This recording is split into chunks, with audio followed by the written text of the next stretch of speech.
When 9-year-old Sophie Lombardi spotted the janitor playing chess alone during his lunch break, she did something that would change 3 lives forever.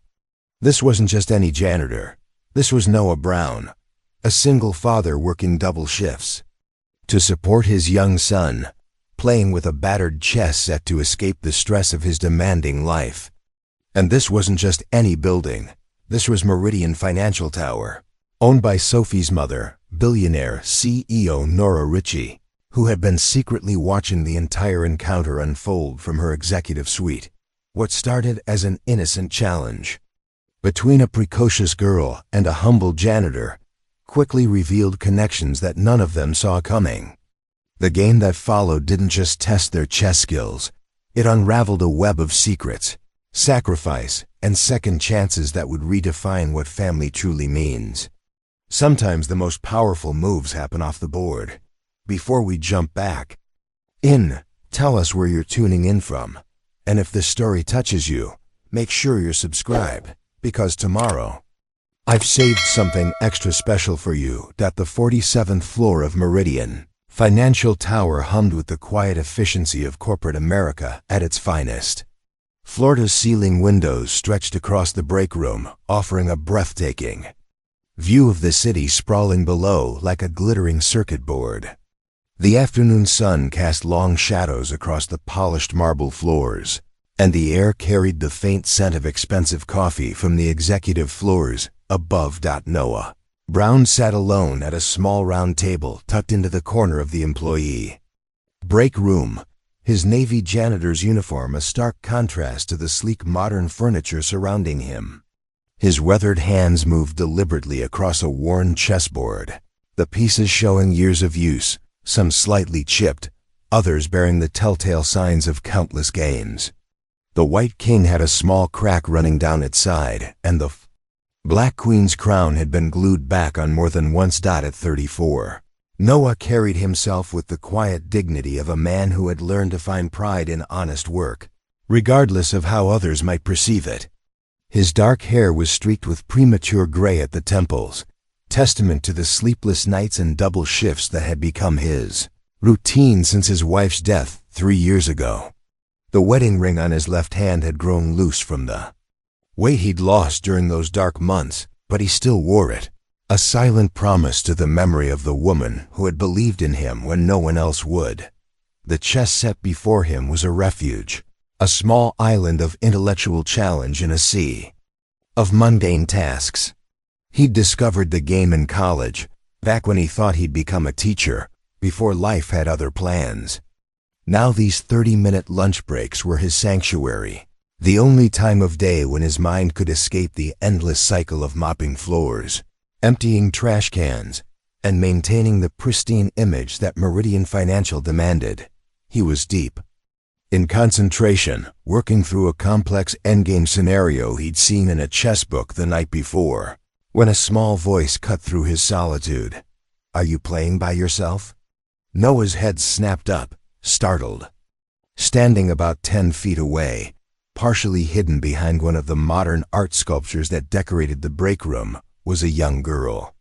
She couldn't have been more than 9 or 10 years old, with dark curly hair that fell past her shoulders, and inquisitive brown eyes that seemed far too knowing for someone her age. Her clothes were clearly expensive, a cashmere sweater in soft lavender, tailored dark jeans, and small leather boots that probably cost more than Noah made in a week. He quickly began gathering the chess pieces, his movements awkward with embarrassment. "Oh, miss, you shouldn't be up here. This is the employee break room." His voice was gentle but firm, the tone he used with his own son when explaining boundaries. The girl stepped closer, completely unintimidated by his attempt to establish authority. "I'm Sophie," she announced with the confidence that only comes from a lifetime of having doors open for you. "My mom owns this building." She gestured vaguely upward, as if ownership of a 60-story skyscraper was no more significant than owning a bicycle. "Why are you playing alone?" Noah paused in his packing, studying her face. There was no condescension in her tone, no judgment, just genuine curiosity. "I'm Noah," he replied, setting down the black rook he'd been holding. And, well, chess. Helps me think, clears my head during lunch. Sophie's eyes immediately fixed on the chessboard with laser focus, her head tilting slightly as she examined the position of the remaining pieces. Noah watched her face transform as she took in the board, her expression shifting from casual interest to intense concentration. It was a look he recognized, the same expression his son got when working on a particularly challenging math problem. "You had your king in the center," she observed, pointing to where the white king sat on the e4 square. "That's dangerous, isn't it? All those open files." Noah blinked in surprise. Most adults couldn't even identify the pieces correctly, let alone comment on king safety in the endgame. You know chess?" Sophie shrugged, a gesture that managed to be both casual and proud. "A little bit. My tutor shows me things, but he's boring. He always explains why I should move here or there, but he never lets me figure it out myself." She moved closer to the table, her eyes never leaving the board. "And he lets me win all the time, which is stupid because how am I supposed to get better if I never lose?" There was something in her voice, a frustration that Noah recognized immediately. It was the same tone his son used when complaining about teachers who didn't challenge him, who assumed that being young meant being incapable of complex thought. Noah had spent enough time around bright students during his brief stint as a teaching assistant to recognize intellectual hunger when he saw it. "Well," Noah said slowly, settling back into his chair and making no further move to pack up the board, "chess is definitely a thinking person's game. Takes years to get good at it." He gestured to the setup before him. "This position here? I've been working on it for 20 minutes, and I'm still not sure what the best move is." Sophie's eyes lit up with the kind of excitement that most kids her age reserved for Christmas morning or ice cream trucks. "Can I see?" Noah glanced around the break room, suddenly aware of how this might look. The janitor and the boss's daughter huddled over a chessboard. The last thing he needed was to lose his job over a misunderstanding. But something about Sophie's genuine enthusiasm made him hesitate, I suppose. "For just a minute," he said finally. "But then you need to get back to wherever you're supposed to be." Sophie practically bounced into the chair across from him, her small hands hovering over the pieces. With reverent care. "My mom's in meetings all afternoon," she said dismissively. "She won't even notice I'm gone." There was something wistful in that statement, a loneliness that Noah recognized all too well. He thought of his own son, currently in after-school care, waiting for Noah to finish his shift and pick him up. At least his boy knew his father was coming, knew he was loved and prioritized despite their humble circumstances. "So," Sophie said, studying the board intently, "if this is white to move and you're trying to win." She traced potential paths with her finger, never quite touching the pieces. "The king wants to support the pawn push, but black's rook is controlling the back rank." Noah leaned forward, genuinely intrigued now. "Go on." "Well," Sophie continued, her brow furrowed in concentration, "what if white plays kf5? Then the king supports the g-pawn, and if black tries to attack from behind." She was right. Noah had been so focused on complex tactical shots that he'd missed the simple, elegant solution staring him in the face. Sometimes the best move was the quiet one, the one that improved your position without fanfare or drama. That's actually brilliant," Noah said softly, moving the white king to f5. "I can't believe I missed that." Sophie beamed with the pure joy of intellectual discovery, the kind of smile that reminded Noah why he'd wanted to teach in the first place. In that moment, sitting in the sterile break room of a corporate tower, surrounded by the trappings of wealth and power, he felt something he hadn't experienced in years, the electric thrill of connecting with a genuinely gifted student. Neither of them noticed the security camera in the corner of the room, its red light blinking steadily as it recorded their interaction. 50 floors above them, in an office that commanded a view of half the city, someone was watching, The next 20 minutes passed in a blur of chess analysis and animated discussion. Sophie proved to be not just knowledgeable about the game, but genuinely passionate about it in a way that reminded Noah of the chess club students he'd supervised during his teaching days. She asked thoughtful questions about pawn structure and piece coordination, her young mind absorbing concepts that many adult players struggled with. "My tutor always tells me to develop knights before bishops," Sophie said, repositioning the pieces to show a different opening setup. "But what if the bishops have better squares? What if the knights don't have anywhere good to go?" Noah smiled, impressed by her intuitive understanding of chess principles. "Your tutor's given you general rules, which are good for beginners, but chess is about recognizing when to break the rules. Every position is different. Exactly. Sophie's eyes sparkled with vindication. "That's what I keep trying to tell him, but he just says, 'Sophie, you need to learn the basics first.' It's so frustrating." Preparing and narrating this story took us a lot of time, so if you are enjoying it, subscribe to our channel. It means a lot to us. Now back to the story. "I bet it is," Noah said, understanding flooding his voice. He'd seen this before. Bright students trapped by well-meaning teachers who prioritized rule following over creative thinking. "You know what? Let me show you something."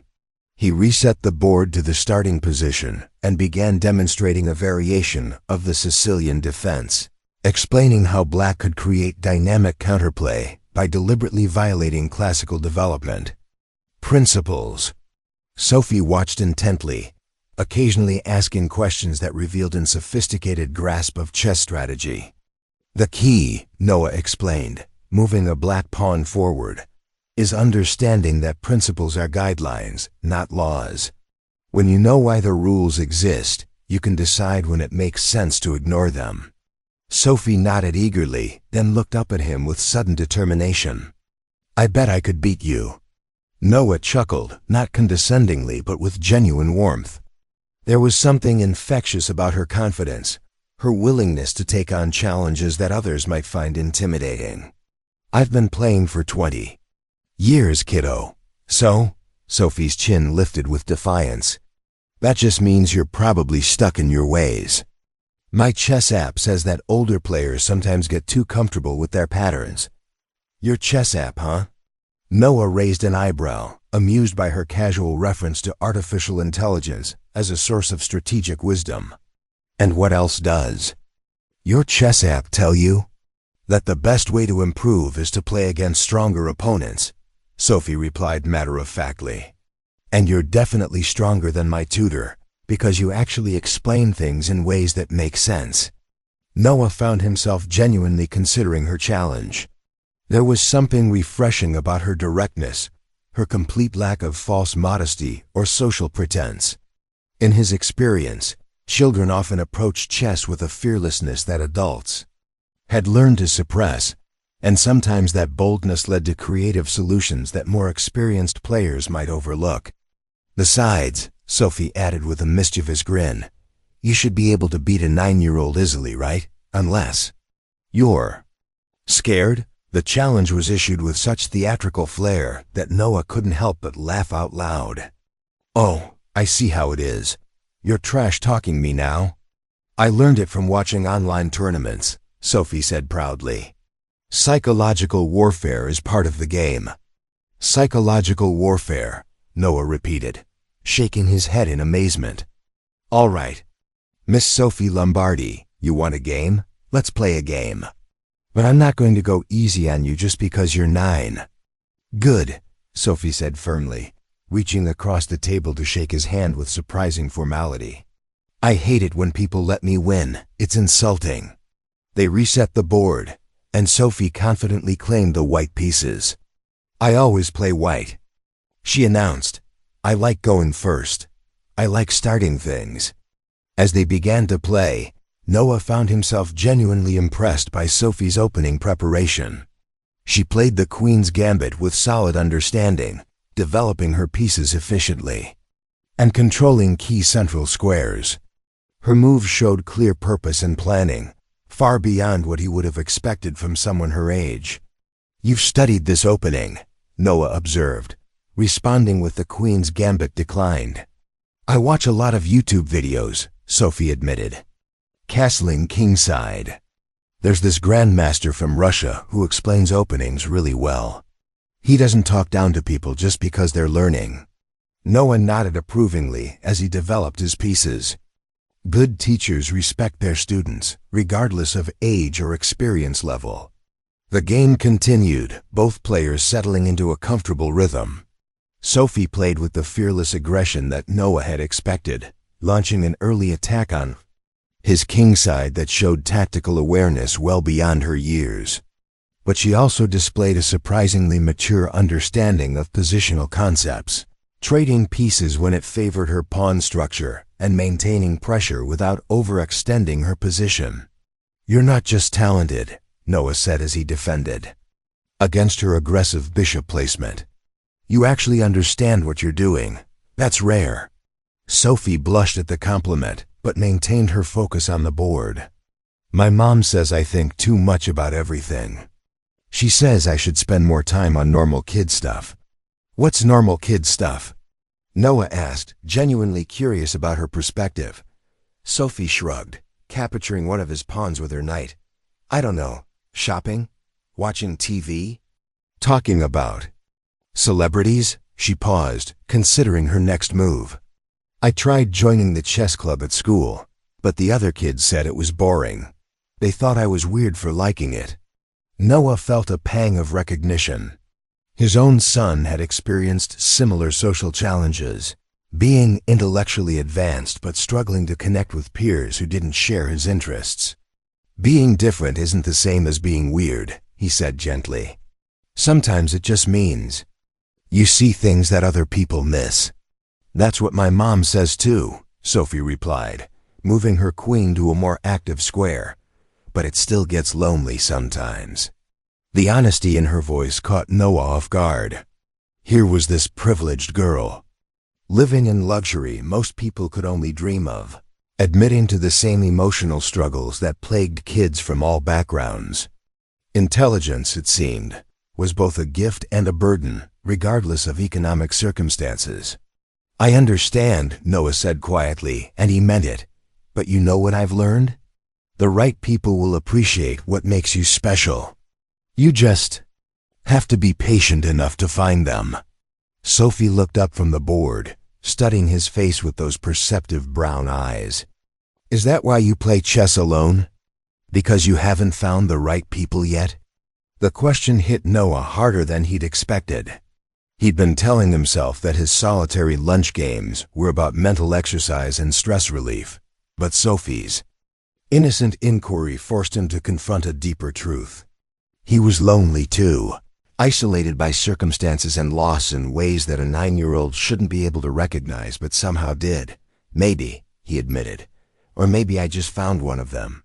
Sophie's face broke into a radiant smile, the kind of pure joy that reminded Noah why human connection mattered more than any career achievement or financial success. In that moment, sitting across from each other in the sterile corporate break room, they weren't janitor and billionaire's daughter. They were simply two chess players who had found a worthy opponent. "Your move," Sophie said, her eyes twinkling with mischief and genuine affection. Noah looked down at the board, then back at her eager face, and realized that this game had already become about much more than chess. 50 floors above the employee break room, Nora Ricci stood behind her executive desk, ostensibly reviewing quarterly projections on her laptop screen. But her attention kept drifting to the wall of monitors that displayed security feeds from throughout Meridian Financial Tower. As CEO and majority owner of one of the city's most successful investment firms, she maintained a careful awareness of everything that happened in her building. At 36, Nora commanded respect in boardrooms across the country. Her rise from struggling single mother to billionaire entrepreneur had been meteoric, built on a combination of brilliant financial instincts, relentless work ethic, and an almost supernatural ability to identify opportunities that others missed. The business press called her ruthless, But those who worked closely with her knew better. She was simply focused, driven by memories of poverty and vulnerability that still haunted her quiet moments. Today, however, her legendary focus was scattered. Sophie had been restless all morning, complaining about being stuck in the office while school was closed for teacher conferences. Nora had set her up in the adjacent conference room with tablets, books, and art supplies, but her daughter's energy was too dynamic to be contained by even the most luxurious babysitting arrangements. When Nora glanced at the conference room monitor and found it empty, her maternal instincts immediately kicked into high gear. Sophie was brilliant and curious, but she was also 9 years old and prone to exploration in environments that weren't designed for children. The building's security systems would prevent her from leaving the premises, but 60 floors of corporate offices provided plenty of opportunities for a precocious girl to find trouble. Nora quickly pulled up multiple camera feeds, her fingers flying across the keyboard with practiced efficiency. She found Sophie on the 47th floor, in the employee break room, a space that her daughter technically had every right to access, but where she definitely didn't belong. But instead of immediately calling security or marching down to retrieve her wayward daughter, something made Nora pause. On the monitor, she could see Sophie sitting across from one of the building's maintenance staff, both of them focused intently on what appeared to be a chessboard. Nora recognized the man from personnel files she'd reviewed during quarterly evaluations. Noah Brown, 34 years old, single father, employed as a custodial technician for the past 2 years. His supervisor consistently rated him as reliable and thorough, the kind of employee who took pride in his work regardless of its perceived status. But seeing him now, watching how he interacted with Sophie, Nora noticed things that personnel files couldn't capture. His posture was patient and attentive, leaning forward slightly to hear what Sophie was saying. His hands moved deliberately as he adjusted chess pieces, explaining something with obvious enthusiasm. Most remarkably, he was treating Sophie not as a child to be humored, but as an intellectual equal worthy of serious consideration. Nora had witnessed countless interactions between adults and her daughter over the years. Business associates, teachers, even family friends. Most people approached Sophie with a combination of nervousness and condescension, simultaneously intimidated by her intelligence and determined to treat her as nothing more than a bright child. But this janitor, this man who cleaned offices and emptied trash cans, was engaging with Sophie as if her thoughts and opinions genuinely mattered. Something about his manner tugged at a memory buried deep in Nora's consciousness, the way he tilted his head when listening, the gentle patience in his gestures, the respectful attention he gave to Sophie's questions. It all felt hauntingly familiar, though she couldn't quite place why. On the monitor, she watched Sophie make what must have been an aggressive move, because Noah raised his eyebrows in apparent surprise and admiration. He leaned back in his chair, studying the board with genuine concentration, treating her 9-year-old daughter's chess strategy with the same seriousness he would afford a master-level opponent. Nora found herself genuinely intrigued. She'd hired several chess tutors for Sophie over the years, all of them highly credentialed and expensive. But none of them had managed to generate the kind of enthusiasm she was witnessing on the security feed. Sophie was practically vibrating with excitement, her whole body engaged in the conversation in a way that Nora rarely saw outside of their private moments together. As CEO, Nora had developed finely tuned instincts for reading people and situations. She could spot deception, manipulation, and hidden agendas from across a conference room. But watching Noah interact with Sophie, she saw none of the red flags that usually accompanied adult attention toward wealthy children. He wasn't trying to impress her or curry favor through her daughter. He seemed genuinely invested in the chess game itself, in the intellectual challenge and the pleasure of sharing knowledge with an eager student. The interaction reminded Nora of her own childhood, of the precious few adults who had recognized her potential when she was just another poor kid from a broken home. Teachers who stayed late to help with homework, coaches who saw leadership potential beneath teenage rebellion, mentors who believed in her dreams when everyone else saw only limitations. Those relationships had been transformative, providing the foundation of confidence and self-worth that had eventually enabled her extraordinary success. But those mentors had been rare, appearing in her life through chance encounters and lucky coincidences. The idea that Sophie might have stumbled across a similar figure in the most unlikely of circumstances, the building's custodial staff, struck Nora as both miraculous and deeply ironic. Her phone buzzed with an incoming call from her assistant. But Nora ignored it, too fascinated by the scene unfolding on her security monitors. Sophie had just made another move, and Noah was shaking his head with what appeared to be genuine amazement. He said something that made Sophie laugh, not the polite giggle she usually offered to adults, but real, delighted laughter. When was the last time Nora had seen her daughter laugh like that?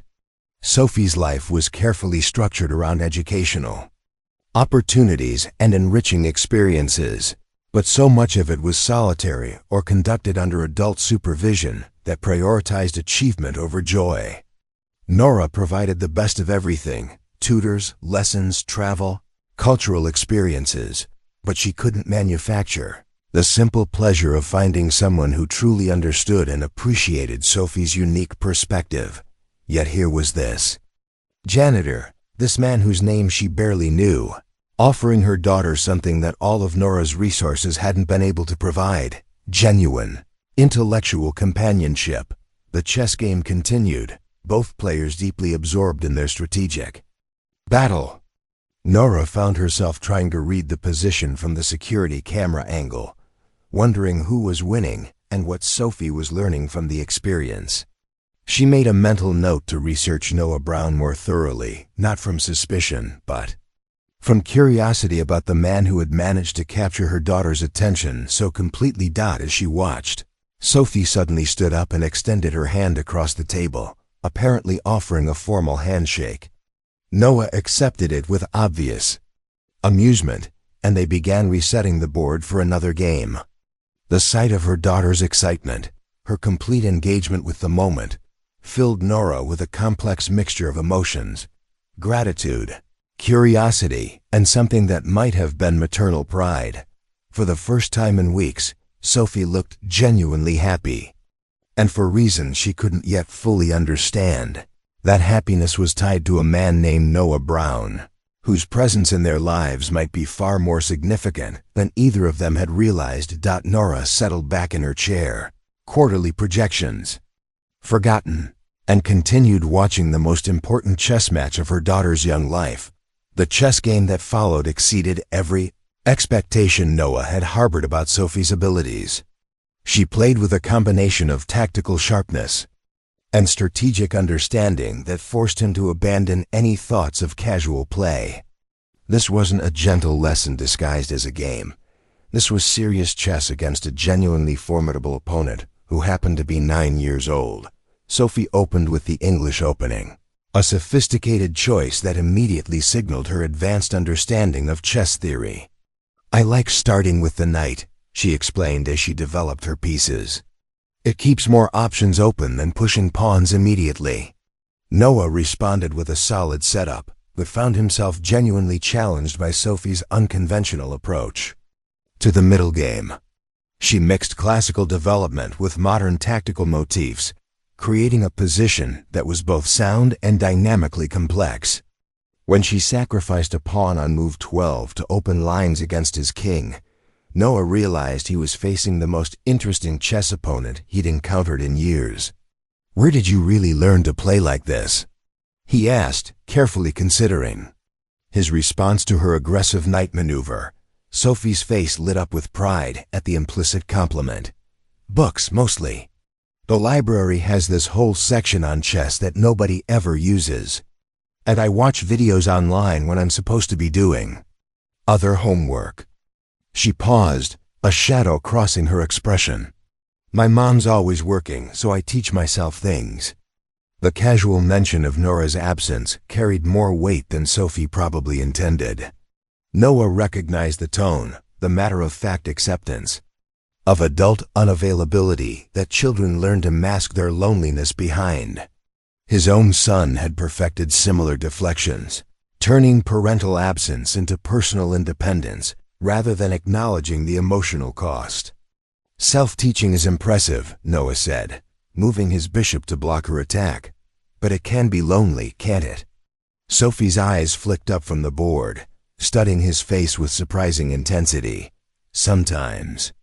But books don't get impatient with questions, and YouTube videos don't mind if you replay the same lesson 50 times. Noah felt a pang of recognition. Here was a brilliant child, blessed with every material advantage, describing the same intellectual isolation that plagued gifted students from all backgrounds. Money could buy tutors and lessons, but it couldn't manufacture the genuine connection that made learning truly meaningful. "Well," Noah said, capturing one of her pawns, "you've definitely got natural talent. With the right practice and guidance, you could be really, really good at this." Sophie's face brightened with hope and excitement. "Would you teach me? Not like my boring tutor, but really teach me." "Like advanced stuff?" The question caught Noah off guard. He glanced around the break room, suddenly hyper-aware of their circumstances. The billionaire's daughter asking the janitor to become her chess mentor. The request was touching in its sincerity, but also potentially complicated in ways that a 9-year-old couldn't fully appreciate. "Sophie," he said gently, "I'm just the janitor here. I'm sure your mom has access to much better teachers than me, professional coaches, grandmasters, people with actual credentials. But you don't let me win," Sophie said earnestly, leaning forward across the chessboard. "And you explain things so I understand them, not just so you can check off that you taught me something. My tutor always acts like he's doing me a favor by showing up, and then he spends half the lesson talking about how smart he is." Noah couldn't help but smile at her blunt assessment. "Sounds like you've had some frustrating experiences with teachers." "Teachers. The worst part is when they obviously don't think I can handle real chess," Sophie continued, her voice gaining intensity. "They show me these baby puzzles and act amazed when I solve them in 5 seconds. Or they explain basic tactics like I've never seen a chessboard before, even though I've told them I've read actual chess books." The frustration in her voice was so genuine, so heartfelt, that Noah felt his professional instincts kick in. During his brief career in education, he'd encountered many students like Sophie, intellectually advanced but emotionally neglected, hungry for teachers who would challenge rather than coddle them. "You know what I think?" Noah said, moving his rook to defend against her mounting pressure. "I think you don't just want to learn chess. You want to learn how to think about chess. How to see patterns and possibilities that other people miss." Sophie's eyes widened with excitement. "Exactly. That's exactly what I want. And I think," Noah continued, studying her eager expression, "that you're the kind of student who deserves teachers brave enough to push you beyond what feels comfortable or safe." The conversation was interrupted by the arrival of several other employees returning from their lunch break. They glanced curiously at the unusual sight of the maintenance worker and the well-dressed girl absorbed in their chess game. But politeness prevented them from staring or commenting directly. Sophie seemed oblivious to the attention, but Noah felt the weight of social expectations settling around them like fog. He was acutely aware of how this scene might be interpreted: the working-class employee and the boss's daughter, their heads bent together over a game that suggested a level of intimacy and engagement that crossed traditional boundaries. "Sophie," he said quietly, "I think maybe you should get back to wherever you're supposed to be. Your mom is probably looking for you." "She's in meetings until 4, Sophie replied dismissively. "She won't even notice I'm gone." The casual acceptance of parental inattention struck Noah as both heartbreaking and familiar. Sophie's loneliness wasn't dramatically different from what his own son experienced. The difference was that Sophie's Isolation came wrapped in luxury and privilege, making it somehow more invisible and therefore more persistent. He watched her contemplate her next move, her young face serious with concentration. There was something magnetic about her intelligence, her willingness to engage with complex ideas without the self-consciousness that often hampered adult learning. She reminded him of the brightest students from his teaching days, the ones who made education feel like discovery rather than obligation. "Tell you what," Noah said impulsively. "If you really want to improve your chess, I could recommend some books. Specific ones that would challenge you without being overwhelming." Sophie's face lit up like Christmas morning. "Really? You do?" "That? Sure," Noah said, surprised by his own commitment. "And if you ever want to discuss what you're learning, or if you have questions about specific positions." He gestured vaguely around the break room. "I'm here every day at lunch." "That would be amazing," Sophie said, her voice filled with genuine gratitude. "You have no idea how long I've wanted someone to talk to about chess who actually takes it." "Seriously?" Noah found himself genuinely moved by her enthusiasm. There was something pure about her intellectual hunger, unmarred by the cynicism or social calculation that often accompanied adult interactions.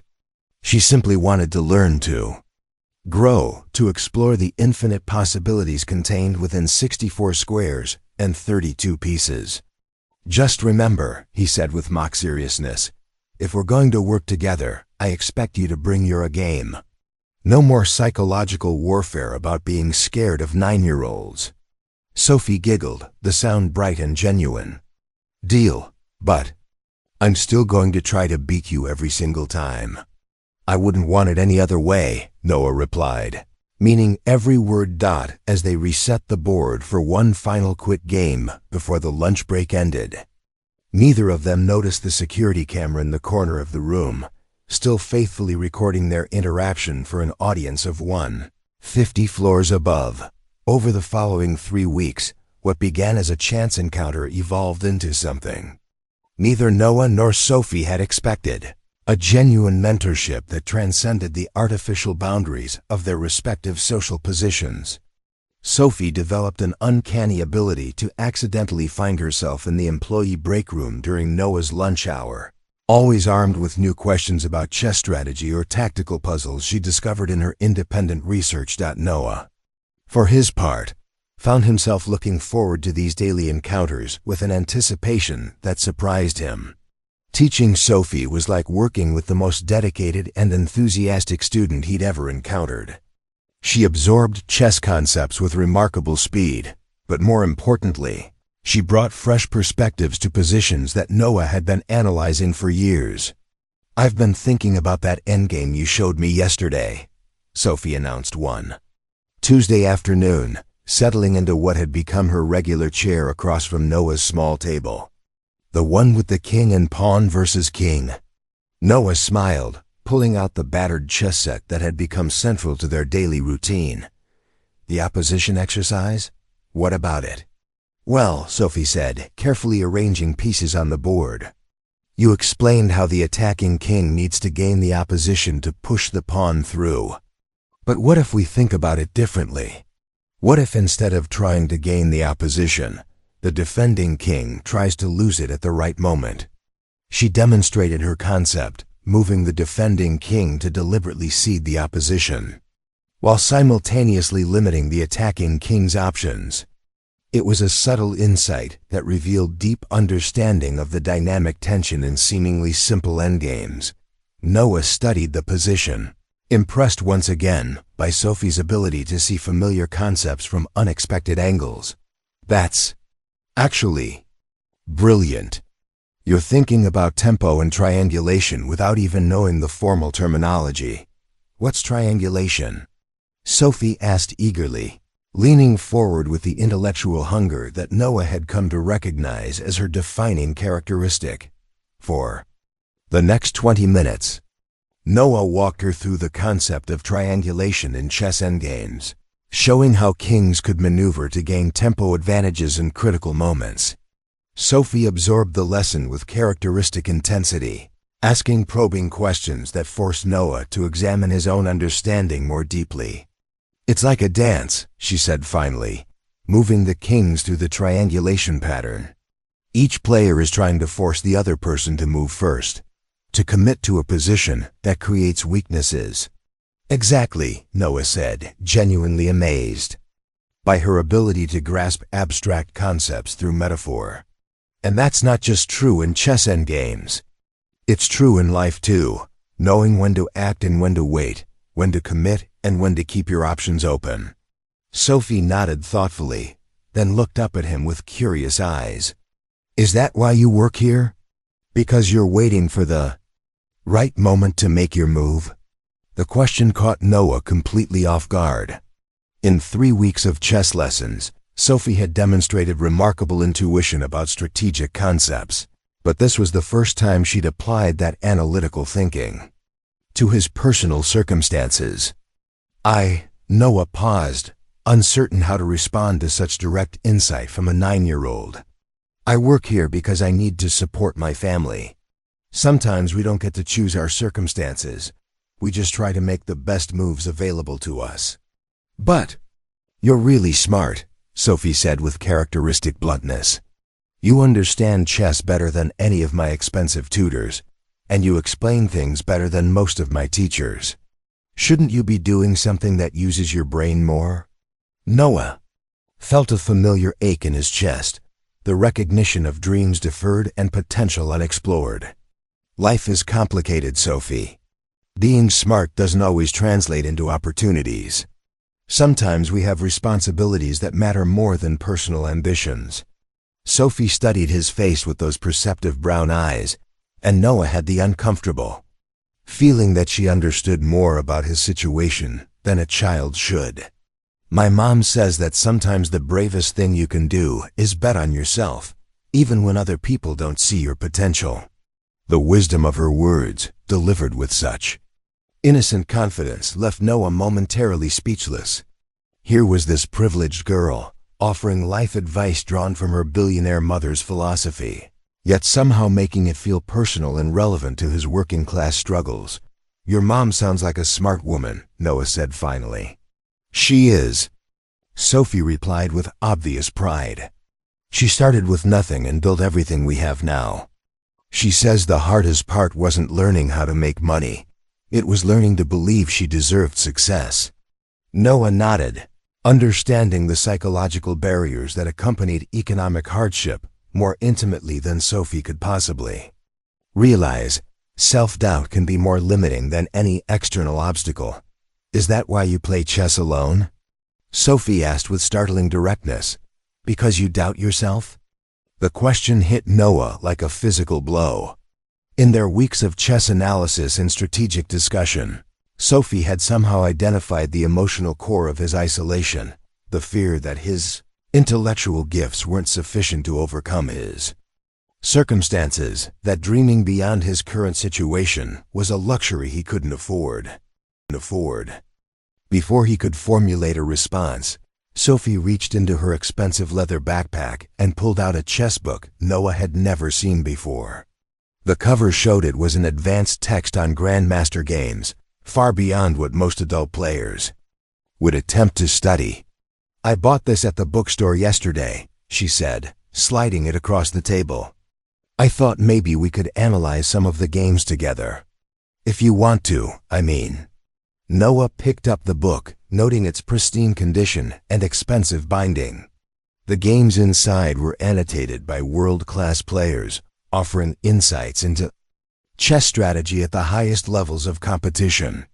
It was exactly the kind of resource he would have treasured during his college years, when he dreamed of becoming a serious competitive player. "Sophie," he said softly, "this must have cost." "It doesn't matter what it cost," she interrupted with surprising firmness. "What matters is that we can learn from it together. You've been teaching me so much, and I want to give you something back." The generosity of her gesture, both financial and emotional, left Noah deeply moved. But more than that, he recognized in Sophie's gift a kind of faith in their partnership that he hadn't experienced since his wife's death. Someone believed in his potential enough to invest in it, to see their chess sessions as valuable enough to merit serious resources. "Thank you," he said, meaning it more deeply than she could possibly understand. This is really special." "So, are you," Sophie replied with devastating simplicity. "You just need to start believing it." As they opened the book to examine their first Grandmaster game together, neither of them noticed the security camera that had been faithfully recording their growing friendship. 50 floors above them, Nora Ritchie sat in her executive office, watching their interaction with an expression that combined maternal pride, professional curiosity, and something that looked suspiciously like recognition. The chess lessons were becoming something more than either Noah or Sophie had anticipated. And somewhere in the heart of Meridian Financial Tower, 3 lives were converging toward a revelation that would change everything they thought they knew about family, opportunity, and the power of unexpected connections. But for now, there was only the board, the pieces, and 2 minds united in their love of the beautiful, infinite game that had brought them together. After 3 weeks of covert surveillance through security cameras, Nora Ritchie had reached the limits of her patience. Every day, she watched her daughter's lunch-hour chess sessions with growing fascination and mounting questions. Sophie would return from these encounters glowing with intellectual satisfaction, chattering about chess strategies and tactical concepts with an enthusiasm that no expensive tutor had ever managed to generate. But it was more than Sophie's obvious happiness that intrigued Nora. There was something about Noah Brown himself, the way he carried himself, the gentle patience in his teaching style, the respectful attention he gave to Sophie's questions, that tugged at memories she couldn't quite bring into focus. The feeling was like trying to remember a song from childhood, recognizing the melody but unable to place the lyrics. On a Thursday afternoon in late October, Nora made a decision that would have surprised anyone who knew her reputation for calculated business moves. Instead of sending her assistant to retrieve Sophie from wherever she'd wandered, Nora decided to conduct the search personally. She took the executive elevator down to the 47th floor, her heels clicking against the polished marble as she walked purposefully toward the employee break room. Through the glass walls, she could see Sophie and Noah engaged in what appeared to be an intense chess analysis, their heads bent close together over the familiar battered board. Nora paused at the entrance, observing them for a moment before announcing her presence. Noah was demonstrating something with the pieces, moving a knight through a complex tactical sequence, while Sophie watched with rapt attention. His hands moved with surprising grace for someone whose daily work involved mops and maintenance tools, and his explanation was clearly engaging enough to hold the interest of her intellectually demanding daughter. "Sophie," Nora said, stepping into the break room with the kind of authoritative presence that commanded boardrooms. "There you are. I was looking for you." Both Sophie and Noah immediately stood, but their reactions couldn't have been more different. Sophie's face lit up with excitement at the opportunity to show off her chess progress, while Noah's expression shifted to one of respectful concern, clearly worried about potential consequences of their daily meetings. "Mom!" Sophie exclaimed, her voice bubbling with enthusiasm. "This is Noah. He's the one I've been telling you about. He's teaching me real chess, not the boring stuff my tutor shows me." Noah stepped forward, his posture straightening into something approaching military attention. "Ma'am," he said formally, "I hope it's all right that Sophie and I have been playing chess during my lunch breaks. I know she's not supposed to be in the employee areas, but she's such an eager student, and I didn't want to discourage her interest in the game." Nora studied his face carefully, taking in details that security cameras couldn't capture. He was younger than she'd expected, probably in his mid-30s, with dark hair showing premature gray at the temples and kind eyes that spoke of someone who'd experienced both joy and significant loss. There was something fundamentally decent about his demeanor, no false servility or obvious attempts to curry favor through her daughter. Please, Nora said, gesturing for them to sit back down. Don't let me interrupt your game. Sophie immediately launched into an animated explanation of the chess position they'd been analyzing, her words tumbling over each other in her excitement to share her new knowledge. We were looking at this really cool tactical pattern called a discovered attack, where you move one piece and it uncovers an attack from another piece behind it. Noah says it's like revealing a hidden weapon at exactly the right moment. Nora listened to her daughter's explanation while continuing to observe Noah's reactions. He watched Sophie with genuine pride and affection, occasionally adding clarifying details or asking questions that guided her toward deeper understanding. It was clear that he took real pleasure in her intellectual growth, treating her achievements as meaningful accomplishments rather than cute performances. Sophie's developed quite rapidly, Noah said, addressing Nora directly. She has exceptional pattern recognition and tactical vision. With proper training, she could become a very strong player. And how do you know so much about chess instruction? Nora asked, her tone curious rather than challenging. Noah hesitated for a moment, as if deciding how much personal information to share. I used to work in education, he said finally. Before my circumstances changed. I've always believed that teaching is about recognizing potential and providing the right challenges to help it develop. Something in his phrasing, the careful way he referenced his past, the slight pause before mentioning changed circumstances, resonated with Nora's own experiences of life taking unexpected turns. She found herself genuinely curious about his story, about the path that had led from education to custodial work. What did you teach? She asked. I was a teaching assistant, Noah replied. Elementary level, mostly working with students who needed extra support or challenge. I loved the work, but... He glanced at Sophie, clearly uncomfortable discussing personal struggles in front of a child. Sometimes life requires different priorities. Nora nodded, understanding the unspoken implications. Single parenthood, financial pressures, the necessity of stable employment over professional fulfillment. These were challenges she remembered intimately from her own journey. As she watched Noah interact with Sophie, demonstrating a chess concept with patient enthusiasm, Nora felt that nagging sense of familiarity intensify into something approaching recognition. His teaching style, the way he tilted his head when listening to student questions, the gentle encouragement he offered when Sophie made mistakes, it all felt hauntingly familiar. You mentioned working with elementary students, Nora said. Carefully, what school district?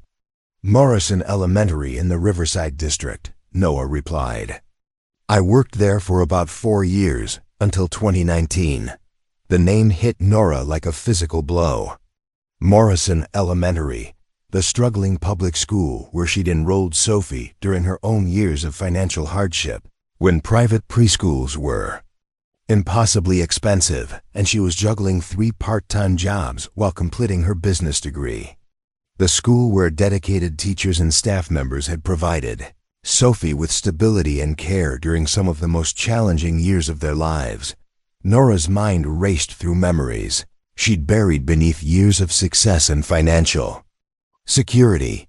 The patient teaching assistant who always stayed late to help struggling students, who somehow always had extra snacks for children whose parents forgot to pack lunch, who treated every student with the same respect and attention regardless of their family's economic circumstances. Ms. Henderson's pre-K class, Nora said slowly, the words emerging almost involuntarily. Noah's eyes widened with sudden recognition, his professional composure giving way to genuine shock. Sophie Ritchie, he said softly. But your name? You were Nora. Martinez, Nora finished, her voice barely above a whisper. My maiden name. I took it back after my divorce. The silence that followed was filled with the weight of recovered memory and the stunning coincidence of their reunion.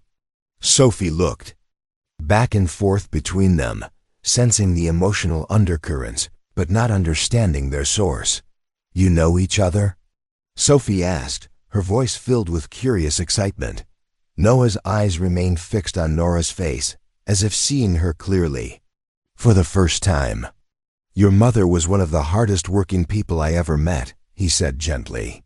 "She was putting herself through school while raising you, working multiple jobs, never missing a parent conference or school event, despite everything she had on her plate." Nora felt tears threatening, memories of those exhausting but hopeful years flooding back with unexpected intensity. She remembered Noah as the kind face who greeted Sophie every morning, who made sure she felt valued and supported, even when Nora's resources were stretched to the breaking point. "I can't believe it's you," Nora said, her voice thick with emotion. "After all these years, in my own building." Sophie's excitement was palpable as she began to grasp the significance of their connection. "You taught me when I was little? That's so cool. No wonder you're such a good teacher. You already knew how to explain things to me." Noah smiled at Sophie's enthusiasm, but his eyes remained focused on Nora. "I remember thinking you were going to accomplish amazing things," he said. "You had this determination, this absolute refusal to let circumstances define your future. It looks like I was right." The compliment, delivered with such sincere admiration, left Nora temporarily speechless. In boardrooms across the country, she was accustomed to flattery and strategic praise, but Noah's words carried the weight of witnessed struggle and genuine respect for her journey. "You helped us more than you probably realized," Nora said softly, her professional composure cracking to reveal the gratitude she'd carried for years. "You made Sophie feel special when we couldn't afford the extras that other families took for granted. You made me feel like I wasn't failing as a mother, even when everything else was falling apart." As the three of them sat in the employee break room, surrounded by the symbols of Nora's extraordinary success, the chessboard between them seemed to represent something more than a game. It was a bridge across time and circumstance, connecting past struggles to present triumphs, and revealing the circular nature of kindness and mentorship. The reunion they never expected was about to become something none of them could have imagined.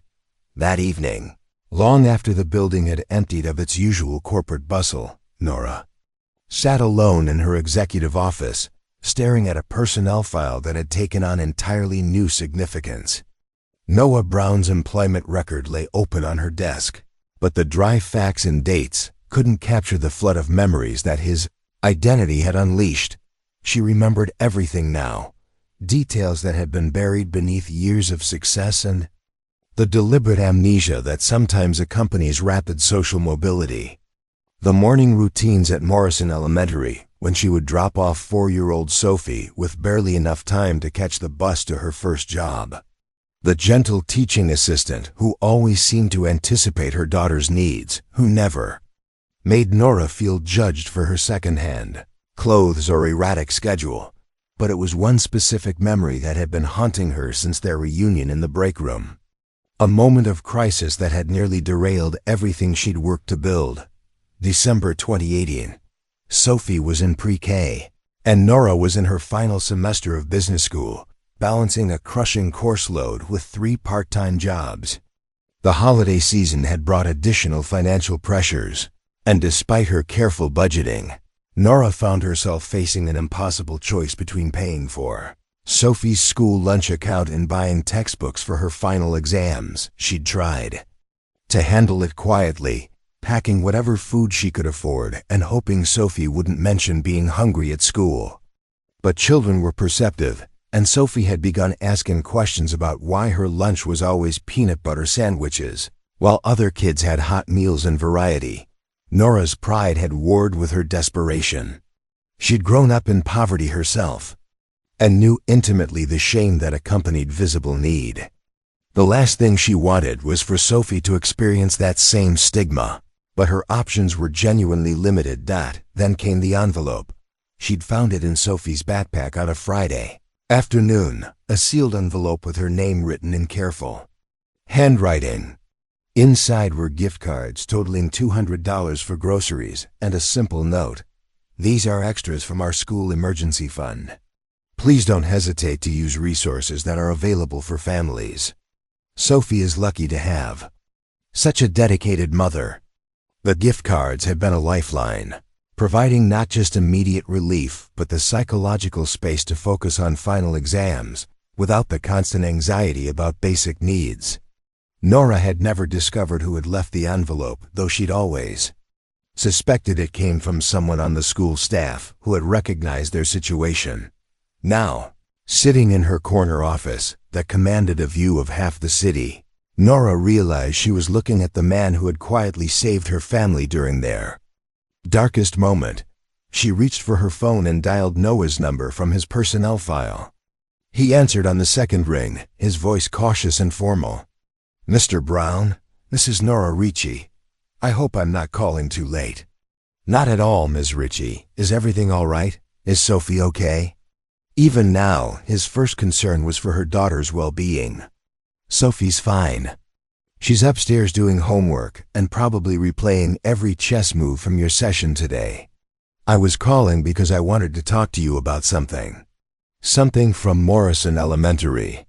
There was a pause on the other end of the line, and when Noah spoke again, his voice was softer. "I wondered if you might remember more details once you had time to think about it." "The envelope," Nora said simply. "December 2018, $200 in grocery gift cards, with a note about emergency funds." Another pause, longer this time.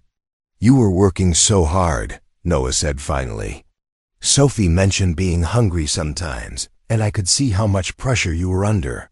The note about emergency funds. "I thought it might be easier to accept help if you believed it came from an official program." Nora felt tears threatening again, but this time they were tears of gratitude mixed with a profound sense of completion. "Noah, you have no idea what that meant to us. I was ready to drop out of school. I couldn't afford textbooks, and Sophie needed proper nutrition, and I felt like I was failing at everything." "You weren't failing," Noah said firmly. "You were one of the strongest people I'd ever met. You just needed a little support to get through a rough patch." "But it wasn't an emergency fund, was it?" Nora asked, though she already knew the answer. "No," Noah admitted quietly. "It was money I'd been saving for Christmas presents." "But seeing you struggle like that, knowing I could help, it was the best use I could imagine for those funds." The magnitude of his sacrifice hit Nora like a physical blow. Here was a man working as a teaching assistant, hardly a lucrative position, who had given up his own Christmas to ensure that a student's family could survive a difficult period. The generosity was staggering, but even more remarkable was the way he'd preserved her dignity by making the gift seem institutional rather than personal.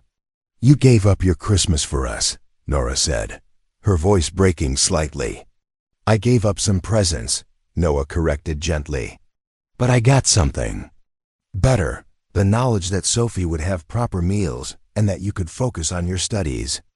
Watching you graduate that spring, seeing how proud Sophie was, that was worth more than any gift I could have bought myself."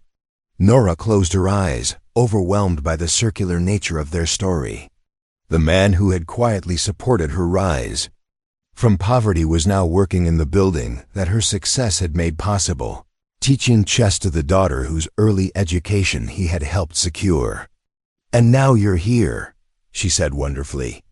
"In my building, teaching Sophie again. It's like the universe has a sense of humor about second chances," Noah finished. They talked for another hour, filling in the gaps between past and present. Noah told her about losing his wife to cancer, about the financial devastation that had forced him to leave education for more stable employment. Nora shared the details of her business journey, the risks and breakthroughs that had led to her current success. What emerged from their conversation was a picture of two people who had both experienced profound loss and transformation, whose paths had intersected at a crucial moment and were now converging again under circumstances neither could have predicted. "Noah," Nora said as their conversation began to wind down, "I want you to know that everything I've accomplished everything Sophie and I have built. It started with your kindness. You didn't just give us money, you gave us hope when we desperately needed it. And you gave me something too, Noah replied. Watching you succeed, seeing Sophie grow into such a remarkable young woman, it reminded me that helping others isn't just about the immediate impact. Sometimes the best investments take years to mature. As Nora hung up the phone, she realized that their reunion represented more than coincidence or closure. It was an opportunity, not just to repay an old debt, but to create something new from the foundation of trust and mutual respect they had established years ago. The chess games in the break room had been just the beginning.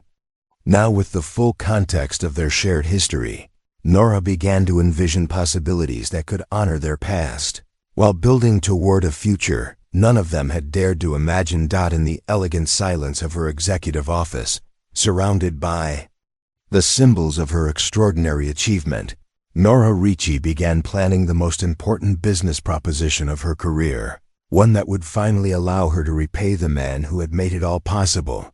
The next morning, Nora arrived at the office earlier than usual, her mind buzzing with plans and possibilities that had kept her awake most of the night. She had instructed her assistant to clear her entire lunch hour and to ensure that Noah Brown would be available for a private meeting in her office at precisely noon.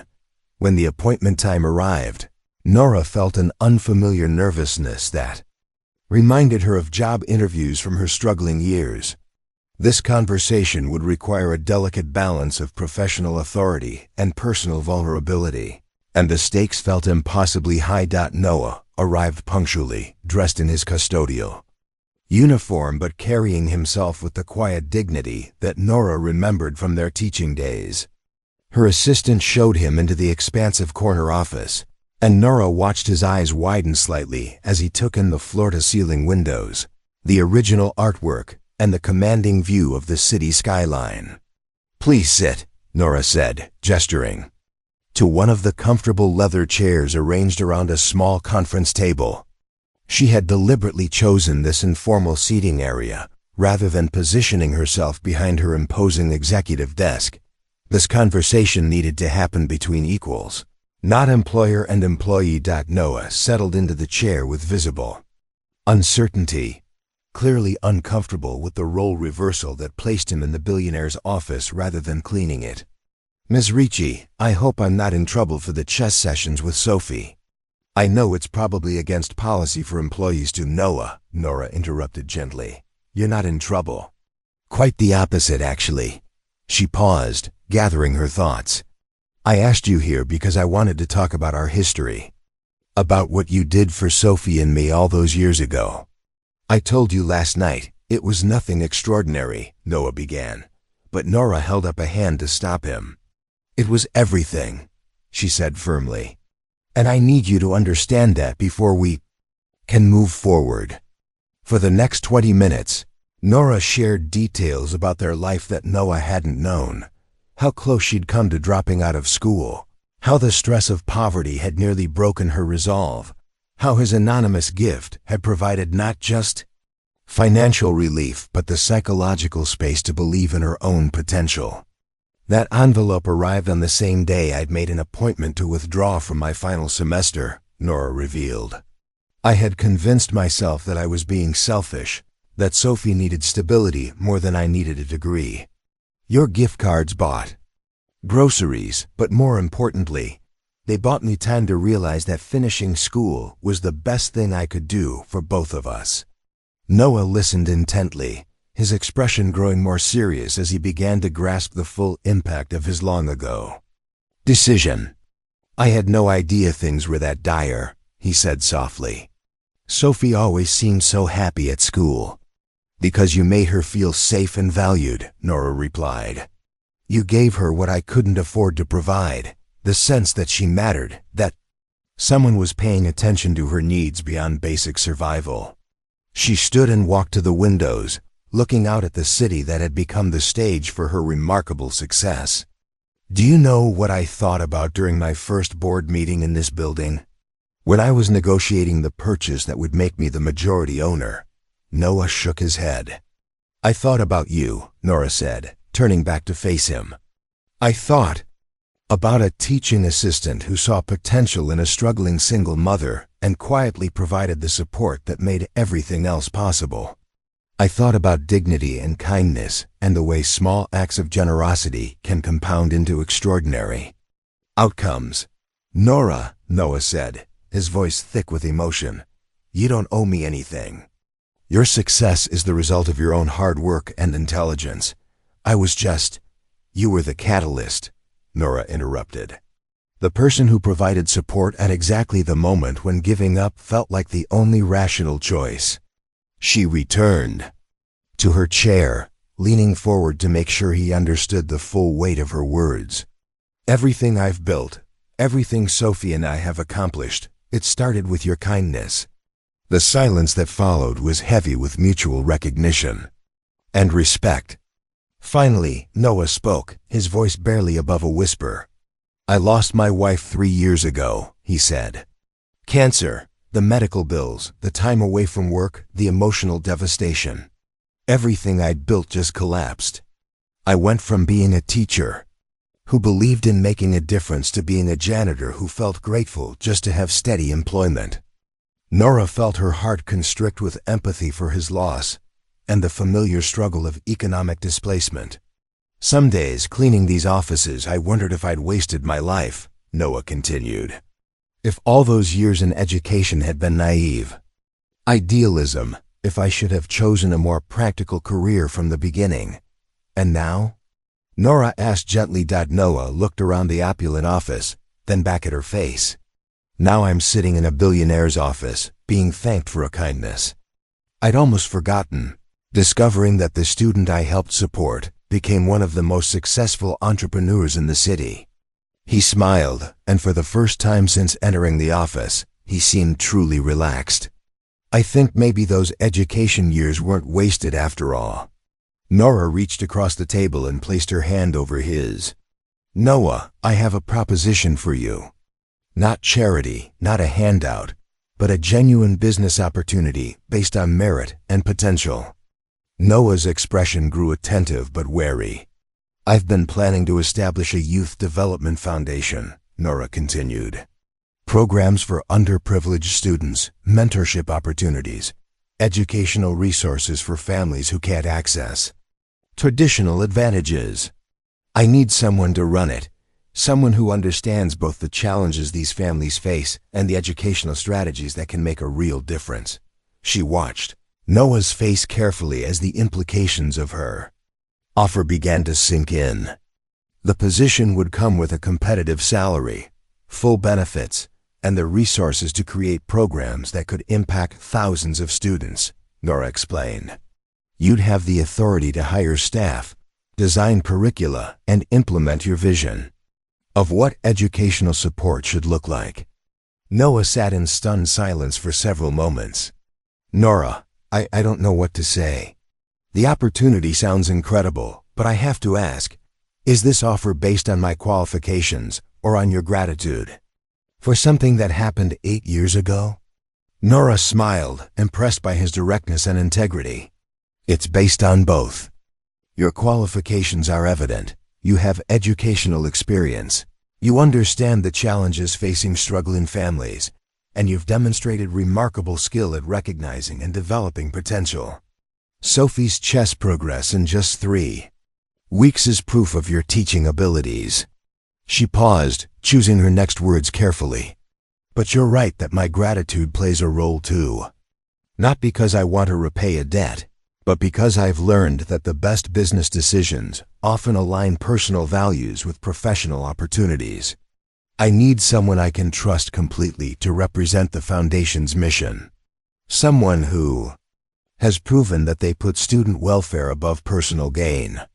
Noah's eyes glistened with emotion as he processed the magnitude of what she was offering.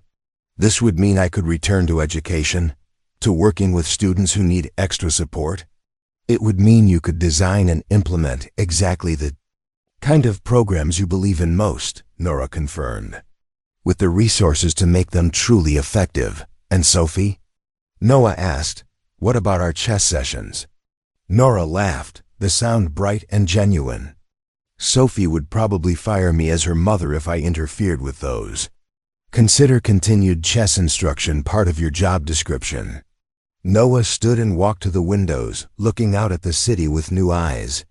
When he turned back to face Nora, his expression was one of wonder and determination. 8 years ago, you were a struggling student who needed someone to believe in your potential, he said slowly. Today, you're offering me the chance to rediscover my own purpose. It feels like the universe has a sense of humor about second chances, Nora finished, echoing his words from their phone conversation. Noah extended his hand across the table. In that case, Ms. Ricci, I accept your offer. When do I start? As they shook hands, sealing an agreement that represented both professional opportunity and personal redemption, Nora realized that their story had come full circle in the most beautiful way possible. The teacher had become the student, the helper had become the helped, and two families were about to discover that the best investments in human potential often take years to mature, but yield dividends that last generations. Outside the office windows, the city sparkled with possibility, and somewhere in the building below, Sophie was probably wondering why her chess lessons had led to such an important business meeting. The answer, they both knew, was that the most meaningful games are never really about the moves on the board. They're about the connections we make and the potential we help each other discover. 3 weeks after Noah officially accepted his position as Director of Youth Development for the Meridian Foundation, an opportunity arose that would test everything they had built together.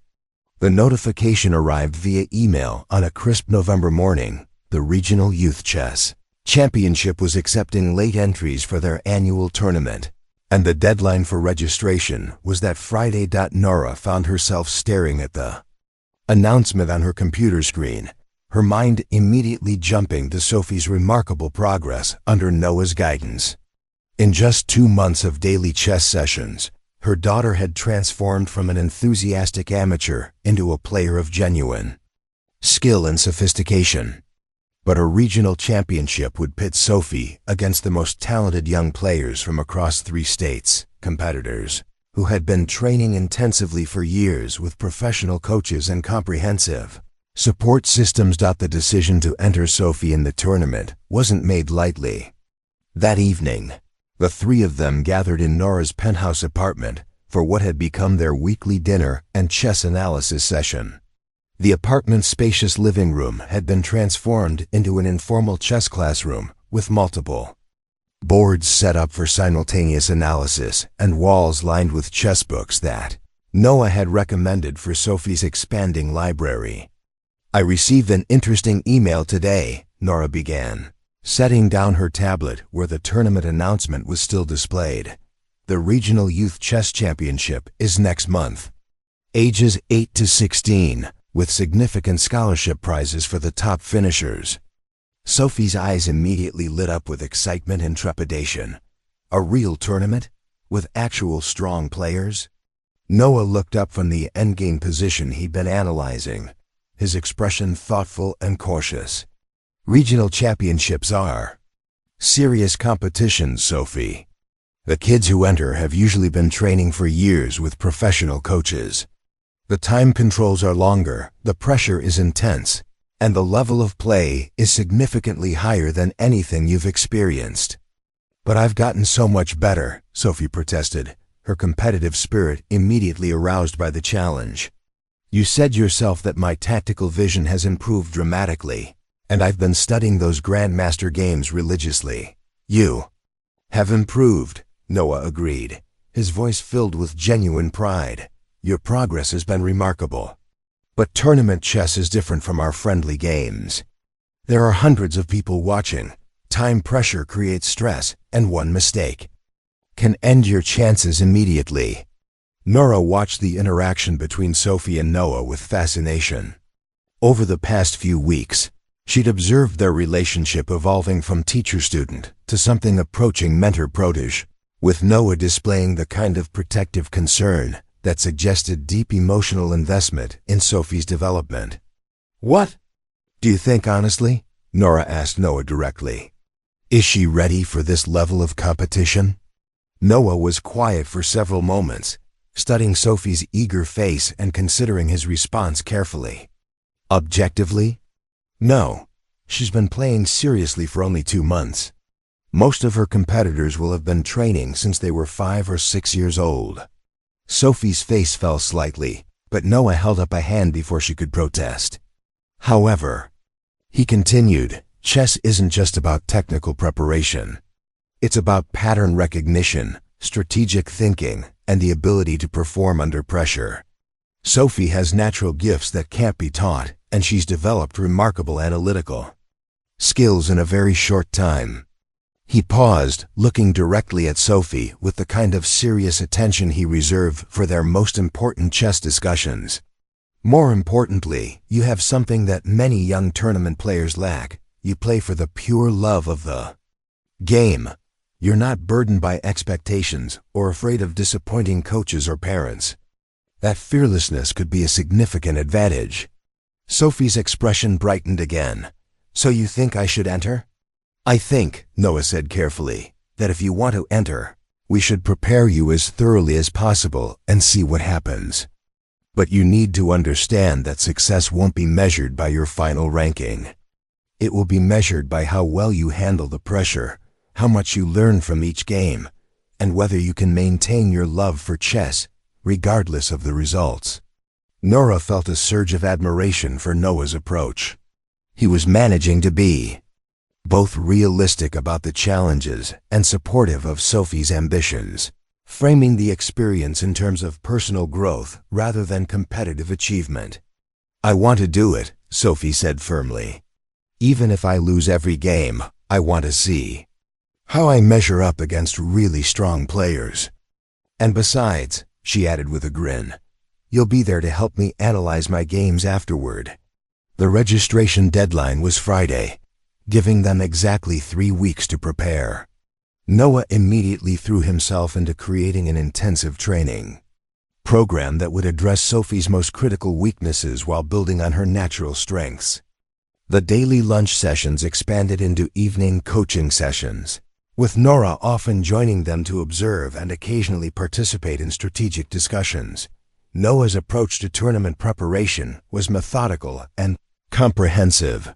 He identified the opening systems that Sophie played most confidently and helped her develop deeper understanding of the resulting middle game positions. They worked extensively on endgame technique, knowing that many youth games were decided in simplified positions where technical accuracy was crucial. Most importantly, Noah taught Sophie how to manage her time during games, a skill that could only be developed through practice with tournament-style time controls. "The biggest difference between our casual games and tournament play," Noah explained, during one of their preparation sessions, "is psychological pressure. In a tournament, every move matters. Every decision could be the difference between winning and losing. Learning to stay calm and think clearly under that kind of stress is often more important than memorizing opening variations." To simulate tournament conditions, Noah arranged for Sophie to play practice games against several adult members of the local chess club. Nora was initially concerned about her daughter facing adult opponents, but Noah explained that playing against stronger players was the fastest way to improve. "Sophie needs to experience what it feels like to be outplayed," he said. "She needs to learn how to defend difficult positions and how to recognize when her opponent has made subtle mistakes. Playing against adults will teach her resilience and help her develop fighting spirit." The practice sessions were revelatory. Sophie lost most of the games against experienced adult players, but her performance improved dramatically with each encounter. She learned to remain composed when facing aggressive attacks, to look for counterplay when her position seemed hopeless, and to capitalize on her opponent's overconfidence. More importantly, she began to develop the kind of chess intuition that separated strong players from merely competent ones. Noah watched with growing pride as Sophie started to recognize complex tactical patterns instantly. As her positional understanding deepened, and as she began to display the kind of fighting spirit that characterized true competitors. "She's ready," Noah announced after Sophie's final practice game. A hard-fought draw against a player rated nearly 2,000. "She's not going to win the tournament, but she's going to surprise people. And more importantly, she's going to represent herself and everything we've worked on with dignity and skill." The tournament was held at the Grand Riverside Convention Center, a massive facility that could accommodate the 400 participants and their families. Nora, Noah, and Sophie arrived early on Saturday morning to register and survey the competition. The sight that greeted them was both inspiring and intimidating. Hundreds of young chess players filled the main tournament hall, their ages ranging from elementary school through high school. Many were accompanied by professional coaches carrying thick binders of prepared analysis. Parents clustered around demonstration boards, discussing strategy and sharing tournament experiences. The atmosphere buzzed with nervous energy and competitive intensity. Sophie took in the scene with wide eyes, her excitement tempered by the obvious realization that this was far beyond anything she had previously experienced. "There are so many players," she whispered to Noah, "and they all look so serious and professional." "Remember what we talked about," Noah replied gently. "You're not here to prove anything to anyone else. You're here to test yourself, to learn, and to enjoy playing chess against the strongest opponents you've ever faced." Nora felt her own nervousness building as they completed the registration process and found Sophie's assigned board for the first round. As CEO of a major corporation, she was accustomed to high-pressure situations, but watching her daughter prepare for intellectual combat against seasoned competitors triggered protective instincts that no boardroom negotiation had ever awakened. The tournament format called for 6 rounds over 2 days, with time controls of 90 minutes plus a 30-second increment per move. Sophie would face opponents from across the region, many of whom had been training intensively for years and carried impressive ratings from previous competitions.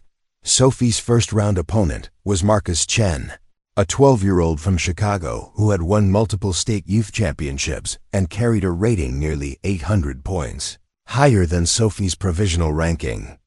He arrived at the board with a professional chess set, a notation pad, and the quiet confidence of someone accustomed to tournament success. "Good luck," Marcus said politely as they shook hands before the game began. "Thank you," Sophie replied, her voice steady despite the obvious disparity in experience and preparation. As the tournament director called for play to begin, Sophie settled into her chair and began the game with her characteristic opening move. 1e4. Noah and Nora took seats in the spectator area, close enough to observe the game, but far enough away to avoid creating additional pressure. The first game was a learning experience in the most literal sense. Marcus played with the kind of technical precision that only came from years of professional coaching, systematically outplaying Sophie in the opening and middle game while maintaining perfect time management. Sophie fought valiantly, displaying the tactical alertness and fighting spirit that Noah had cultivated, but the experience gap proved decisive. She lost after 45 moves, but the game was competitive enough to earn respectful comments from other spectators. "That was a really good game," Marcus said afterward, clearly impressed by Sophie's resistance. "You defended much better than I expected. How long have you been playing competitively?" "This is my first tournament," Sophie admitted. Marcus's eyes widened in surprise. "Seriously? I've been playing tournaments for 6 years, and you held your own way better than most beginners. Your tactics are really sharp." The compliment from a seasoned competitor did more to boost Sophie's confidence than any amount of encouragement from Noah or Nora could have achieved. She approached her second-round game with renewed enthusiasm and significantly less anxiety. Her second opponent was Emma Rodriguez, a 10-year-old from Denver who played with aggressive flair but less technical accuracy than Marcus. This time, Sophie's natural tactical ability and Noah's endgame training proved decisive. When Emma made a subtle positional error in the middle game, Sophie pounced with a tactical combination that won material and led to a convincing victory. "Yes," Sophie exclaimed softly after Emma resigned, then immediately caught herself and offered a respectful handshake.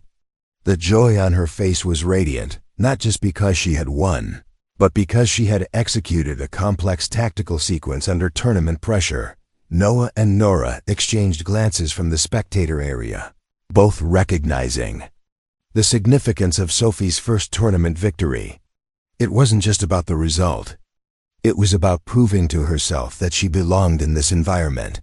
The third round brought Sophie's most challenging opponent yet, David Kim, a 14-year-old from Minneapolis who had been playing competitively for nearly a decade and was considered one of the favorites to win the tournament.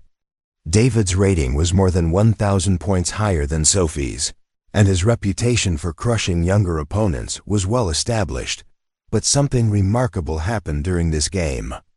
Perhaps because the rating difference was so large that Sophie felt no pressure to win, or perhaps because she had gained confidence from her second-round victory, she played with a freedom and creativity that surprised everyone watching. David opened aggressively, launching an early attack that had overwhelmed many previous opponents. But Sophie defended with remarkable composure, finding resources that even Noah hadn't anticipated during their preparation sessions. When David's attack stalled, Sophie transitioned smoothly into a complex endgame where her recent training with Noah proved invaluable. The game lasted nearly 4 hours, with both players using almost all of their allocated time.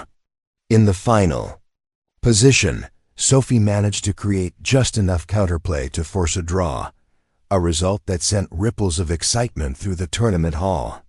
"That was incredible," David said afterward, his voice filled with genuine admiration. "I've never seen someone defend like that in their first tournament. You played like you've been competing for years." Word of Sophie's draw against one of the tournament favorites began to circulate among players and spectators. Chess parents who had initially dismissed the young newcomer now watched her games with genuine interest. Tournament officials noted her remarkable debut performance in their running commentary. But for Sophie, the most meaningful recognition came from Noah and Nora, who greeted her after the game with expressions of pure pride and amazement. "That was the best chess I've ever seen you play," Noah said, his voice thick with emotion. "The way you defended that position, the way you stayed calm under pressure. That was championship-level performance. I felt like I was playing with your voice in my head," Sophie replied, still glowing with excitement from the drawn game. "Every time I wasn't sure what to do, I could hear you explaining the principles we've been studying." As they left the tournament hall that evening, Sophie walking between Noah and Nora with her head held high and her confidence soaring. None of them realized that they had become the center of attention for dozens of chess families who were beginning to understand that they were witnessing something special. The quiet janitor, the brilliant CEO, and the 9-year-old chess prodigy had announced themselves to the regional chess community in the most compelling way possible, through exceptional performance that transcended background, expectations, and conventional preparation. But the tournament was only half over, and the most challenging test still lay ahead. Sunday morning arrived with the kind of crisp, autumn clarity that made everything feel possible. Sophie awoke in her hotel room with a mixture of excitement and nervous energy that had become familiar over the past 2 days of tournament play. After her stunning draw against David Kim the previous evening, word had spread throughout the chess community about the 9-year-old newcomer, who was playing far above her experience level. Nora found herself checking her phone obsessively. Not for business updates, a rarity that would have shocked her corporate colleagues, but for messages from Noah, who had spent the evening analyzing Sophie's games and preparing strategy for the final 3 rounds. The tournament had already exceeded every expectation, but the pressure was mounting as Sophie faced increasingly strong opponents, who had begun to take her seriously as a genuine threat. When they arrived at the convention center for day 2, the atmosphere felt noticeably different. Sophie was no longer the anonymous newcomer. She was the story of the tournament. Parents pointed her out to their children. Tournament directors mentioned her remarkable debut in their morning announcements, and several chess coaches approached Noah to compliment his training methods. "It's like being famous," Sophie whispered to Noah as they navigated through the crowd of players and parents. "People keep staring at me." "They're not staring because they think you don't belong here," Noah replied gently. "They're staring because you've earned their respect through your play. That's the best kind of attention a chess player can receive." Sophie's fourth-round opponent was Rebecca Martinez, a 13-year-old from Phoenix who had been playing competitively for 8 years and held multiple state youth titles. Rebecca approached the board with professional confidence, but Sophie noticed something different in her opponent's demeanor. There was no dismissive attitude, no assumption that this would be an easy victory. Rebecca was treating her as a serious opponent, which was both flattering and intimidating. The game that followed was perhaps the most complex and sophisticated chess Sophie had ever played. Rebecca tested her in every phase of the game: opening, preparation, middle game planning, tactical calculation, and endgame technique. But Sophie rose to meet each challenge, drawing on months of intensive study with Noah and displaying a chess maturity that belied her age and experience. The critical moment came in a complex rook endgame where both players had invested nearly all of their time. Sophie found herself in a position that Noah's training had prepared her for perfectly. A technical endgame where precise calculation and patience were more important than tactical fireworks. She maneuvered her king and rook with methodical precision, gradually improving her position while Rebecca's time advantage evaporated under the pressure of defending an increasingly difficult position. When Rebecca finally resigned after nearly 5 hours of play, the applause from spectators was immediate and sustained. Sophie had not just won the game. She had demonstrated master-level endgame technique that impressed even the most experienced coaches in the tournament hall. "That was beautiful chess," Rebecca said during their post-game handshake, her voice filled with genuine admiration. "I've never seen anyone your age play endgames like that. Your coach must be incredible." Sophie beamed with pride, not just for her own performance but for the recognition of Noah's teaching abilities. "He's the best teacher in the world," she replied, without hesitation. From the spectator area, Nora watched Noah's reaction to Sophie's victory and felt her heart swell with emotion. His face showed pure joy and vindication, not just because his student had succeeded, but because his methods and philosophy had been validated at the highest level of youth competition. After 4 rounds, Sophie stood tied for second place in the tournament with 3 points out of 4, a result that would have been unthinkable just 3 days earlier.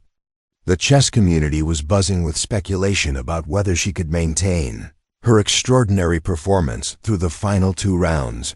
Round 5 brought Sophie face-to-face with tournament reality in the form of Jennifer Wong, a 15-year-old from Seattle who was considered the strongest player in the competition. Jennifer had been playing competitive chess for over a decade, held multiple national youth titles, and was already being recruited by college chess programs. Her rating was nearly 1,200 points higher than Sophie's provisional ranking, but something remarkable had happened to Sophie over the course of the tournament. The nervous energy that had characterized her early games had transformed into calm confidence. She approached the board against Jennifer not with fear or overwhelming respect, but with genuine excitement about the challenge ahead. The game was a masterpiece of modern chess theory and practical play. Jennifer, recognizing that she couldn't afford to underestimate her young opponent, played with full intensity from the opening move. Sophie responded with the kind of dynamic, creative chess that had become her trademark. creating complications that neutralized Jennifer's theoretical advantages. The position reached a critical juncture in the middle game when Jennifer launched a powerful attack against Sophie's king. For most players, defending such an assault would have been overwhelming. But Sophie had been training for exactly these moments during her preparation with Noah. She found defensive resources that even the tournament's expert commentators hadn't initially seen, slowly turning the tables until Jennifer's attack had exhausted itself. In the resulting endgame, Sophie demonstrated that her victory over Rebecca hadn't been a fluke. Her technique was precise, her calculation accurate, and her patience unwavering. When Jennifer finally offered a draw after 6 hours of intense struggle, the tournament hall erupted in appreciation for both players' exceptional performance. "Can't believe you held that position," Jennifer said afterward, her voice filled with respectful amazement. "I threw everything I had at you, and you just kept finding the right moves. You're going to be a really strong player when you get more experience." With 1 round remaining, Sophie stood alone in second place with 4 points out of 5. The chess world, at least the portion gathered in the convention center, was witnessing something unprecedented. A 9-year-old playing in her first tournament was 1 round away from potentially winning a regional championship against players with decades more experience. The final round opponent was Thomas Rodriguez, a 16-year-old from Denver who had won the tournament twice before and needed only a draw to secure first place. Thomas was a complete player with no obvious weaknesses, and his experience in high-pressure situations gave him significant psychological advantages. But as Sophie sat down for the final game, something profound had shifted in her approach to competition. She was no longer playing to prove herself or to meet external expectations. She was playing for the pure love of the game, for the intellectual challenge, and for the joy of pushing her abilities to their absolute limits. The game was a fitting climax to Sophie's remarkable tournament debut. Thomas played solid, professional chess designed to minimize risks and secure the draw he needed for tournament victory. Sophie responded with the kind of ambitious, creative play that had characterized her entire tournament performance. She created dynamic imbalances, generated tactical complications, and maintained constant pressure throughout the game. The position remained balanced for most of the game, with both players demonstrating exceptional technique and competitive spirit. But in the final hour, with time running low and the tournament championship hanging in the balance, Sophie found one last tactical shot that caught even Thomas off guard. A brilliant queen sacrifice led to a forced checkmate sequence that left the entire tournament hall in stunned silence, followed by thunderous applause. Sophie had not just won the game. She had delivered a knockout blow worthy of the world's strongest players. When the final results were announced, Sophie Lombardi stood atop the podium as regional youth chess champion, having scored an unprecedented 5 points out of 6 in her tournament debut. But the victory was about much more than chess rating points or scholarship prizes. In the awards ceremony that followed, Noah was invited to the podium as Sophie's coach.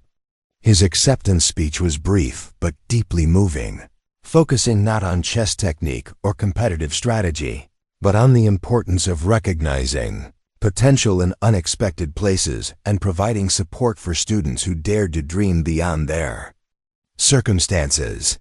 3 months ago, Noah said, his voice carrying across the packed auditorium, Sophie was a girl who loved chess but had never imagined competing at this level.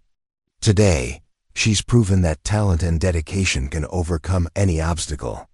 But more importantly, she's reminded all of us why we fell in love with this beautiful game in the first place. Nora watched from the audience with tears streaming down, her face overwhelmed by pride in both Sophie's achievement and Noah's recognition. The man who had quietly supported her family during their darkest hours was now being celebrated as one of the region's most promising chess coaches. But the most meaningful moment came after the official ceremonies concluded. As families gathered their belongings and prepared to leave the convention center, Sophie approached the microphone one final time. "I want to thank my coach Noah Brown," she said, her young voice clear and confident. "But I also want to thank my mom Nora Ricci, who taught me that being different isn't something to hide, it's something to celebrate. And I want everyone to know that Noah isn't just my chess coach. He's going to be the director of the Meridian Youth Foundation, where he'll help kids like me discover what they're capable of achieving." The applause that followed was sustained and heartfelt, recognizing not just Sophie's tournament victory, but the family story that had unfolded over the past 3 days. 3 months later, the Meridian Youth Foundation officially opened its doors. In a renovated building adjacent to Meridian Financial Tower, Noah's office overlooked the same city streets, where he had once walked as a struggling single father. But now he saw them as pathways to opportunity rather than barriers to success. The Foundation's first program served over 200 students from underprivileged backgrounds, offering chess instruction, academic tutoring, and mentorship opportunities. Sophie, now ranked among the top junior players in the region, spent her after-school hours helping Noah teach chess to younger students who reminded him of himself at their age, brilliant, eager, and in need of someone who believed in their potential. On quiet evenings, when the Foundation's programs had concluded and the staff had gone home, Noah, Nora, and Sophie would gather in the building's comfortable library for their continuing chess sessions. The games were more sophisticated now, the analysis deeper, but the fundamental joy of shared intellectual discovery remained unchanged. "I've been thinking," Sophie said one evening as they analyzed a complex endgame position, "about what you told me before the tournament. About success being measured by how much you learn and whether you maintain your love for the game." "What about it?" Noah asked, adjusting the position of a wayward pawn. "I think that's true for life too, not just chess," Sophie replied thoughtfully. "Like Mom learned from being poor and having to struggle, and that made her successful. And you learned from losing your wife and having to start over, and that made you a better teacher. And I'm learning that being different isn't weird. It just means I see things that other people miss." Nora and Noah exchanged glances across the chessboard, both recognizing the wisdom that Sophie had distilled from their collective experiences. "You know what the best part is?" Sophie continued, moving her queen to support a complex attacking formation. "We all found each other by accident, but it doesn't feel like an accident anymore. It feels like we were always supposed to be a family." As the sun set over the city beyond their windows, casting long shadows across the chessboards and comfortable furniture that filled the Foundation's library, the three of them continued their game. Outside, the urban landscape sprawled endlessly in all directions, filled with other families searching for connection, other talented individuals waiting for recognition, other stories of second chances and unexpected discoveries. But inside, the warm light of the Meridian Youth Foundation, a janitor who had become a director, a CEO who had remembered her roots, and a 9-year-old chess champion who saw possibilities where others saw only problems, had created something that transcended any individual achievement. They had created a family built on mutual respect, intellectual curiosity, and the unshakable belief that the most powerful moves in life, just like in chess, often come from the most unexpected places. And in the quiet moments between moves, as they contemplated the infinite possibilities contained within 64 squares and 32 pieces, each of them understood that their greatest victory had nothing to do with tournament trophies, or business success, or even chess rating points. Their greatest victory was simply this: they had found each other, and in doing so, they had discovered that the most beautiful games are the ones where everyone wins. Up next, you've got 2 more standout stories right on your screen. If this one hit the mark, you won't want to pass these up. Just click and check them out. And don't forget to subscribe and turn on the notification bell so you don't miss any upload from us.